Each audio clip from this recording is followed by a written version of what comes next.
السلام علیکم ورحمۃ اللہ وبرکاتہ۔ حضرات گرامی، ماہ ربیع الاول شریف کا مہینہ چل رہا ہے۔ یہ وہ مبارک مہینہ ہے جس کے بارے میں اللہ تبارک و تعالیٰ نے قرآن مجید میں فرمایا قد جاءکم من اللہ نور و کتاب مبین، بے شک تمہارے پاس آیا اللہ کی طرف سے ایک نور اور روشن کتاب۔ میرے عزیز دوستو، یہ وہ مبارک مہینہ ہے جس کے بارے میں شیخ عبدالحق محدث دہلوی رحمۃ اللہ تعالی علیہ فرماتے ہیں کہ جو بندہ اس مبارک دن پر، جس روز ہمارے نبی کریم صلی اللہ علیہ وسلم دنیا میں تشریف لائے، اگر اس روز خوشی مناتا ہے تو اللہ تبارک و تعالی اس کو جزا یہ عطا فرمائے گا کہ اللہ رب العالمین جنت النعیم اس کو عطا فرماتا ہے۔ اور جو بندہ آج دیکھا جاتا ہے، ہمارے مسلمان جگہ جگہ اپنے گھروں کو سجاتے ہیں، گھروں میں کھانے بناتے ہیں، اپنے یار دوست رشتہ داروں کو بلاتے ہیں، خوشی کا اظہار کرتے ہیں۔ تو میرے عزیز دوستو، یہ کوئی برا کام نہیں، بلکہ جو لوگ نبی کی پیدائش پر خوشی مناتے ہیں، اظہار کرتے ہیں، دوسروں کو اپنے گھروں میں بلا کر کے ان کو خوشی کا مسرت کا پیغام دیتے ہیں، اپنے نبی کی محبت کا پیغام دیتے ہیں، تو اللہ تبارک و تعالی ان لوگوں کو بھی جزا یہ عطا فرمائے گا کہ اللہ انہیں اپنی رحمت کاملہ سے اس کو نواز دے گا۔ لیکن آج میرے عزیز دوستو دیکھا جاتا ہے کچھ لوگ اس مبارک دن پر خوشی نہیں مناتے، لیکن میں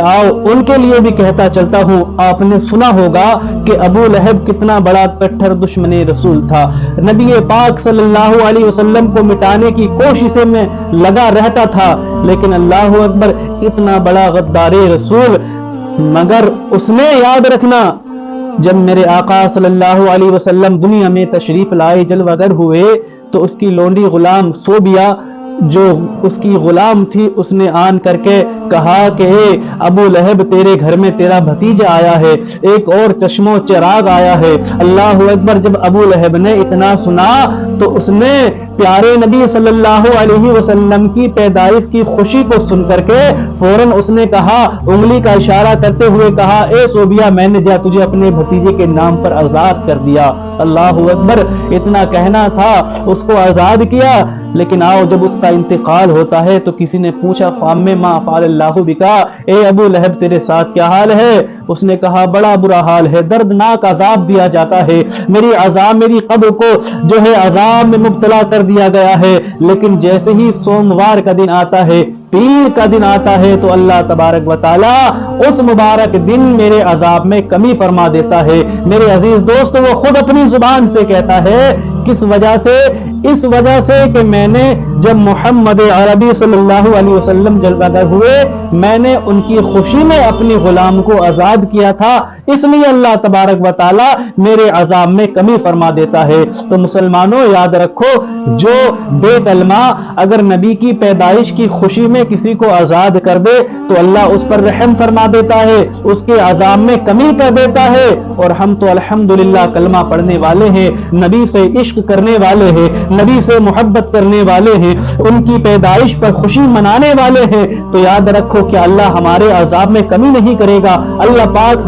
ہم پر دوزخ حرام نہیں فرمائے گا۔ جو نبی سے محبت کرنے والا ہوتا ہے، نبی کے عشق میں جینا اور مرنا اس کا صیغہ بن جاتا ہے، یاد رکھنا، اس کو دنیا کی تو آگ کیا، جہنم کی آگ بھی اس کو چھو نہیں سکتی۔ اور جو لوگ کہتے ہیں نا کہ نبی کا جلوس نہ مناؤ، نبی کی خوشی نہ مناؤ، تو یہ حدیث ان کو سناؤ کہ جب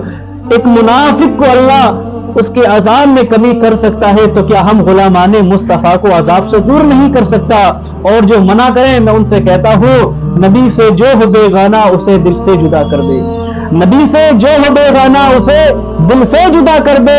پدر مادر برادر جان دل سب ان پر فدا کر دے۔ ہر مسلمان پر ضروری ہے کہ اپنے نبی کے اس پیدائش کی خوشی میں اپنے گھروں کو سجائے، جگمگائے، گلیوں کو سجائے، یہی ہمارے ایمان کی دلیل ہے۔ مسلمانوں، یاد رکھو، اگر ہمارے پاس عشق رسول نہیں تو ہمارا ایمان بھی کامل نہیں۔ اللہ رب العالمین ہم سب کو اپنے نبی کا وفادار بنائے، اپنے نبی کے پیدائش کے موقع پر زیادہ سے زیادہ خوشی۔ اور مسلمانوں، ایک چیز اور، اگر اللہ نے ہمیں کچھ عطا کیا ہے تو اپنے غریب بھائیوں کا بھی خیال کریں، کیونکہ میرے نبی صلی اللہ علیہ وسلم تشریف لائے تو اللہ نے دنیا کو جہالت سے، شیطانیت سے پاک فرما دیا۔ اگر ہمارے پاس کچھ ہے تو ہم اللہ کے نیک بندوں کی، غریب لوگوں کی، مسکین لوگوں کی، فقراء کی مدد کریں، ان کو دیکھ بھال کریں، ان کو اچھے کھانے کھلائیں، تاکہ اللہ تبارک و تعالی ہمارے اس عمل سے راضی ہو کر میرے نبی صلی اللہ علیہ وسلم ہمیں دیکھ کر فرما دے کہ یہ بے شک میری امت ہے۔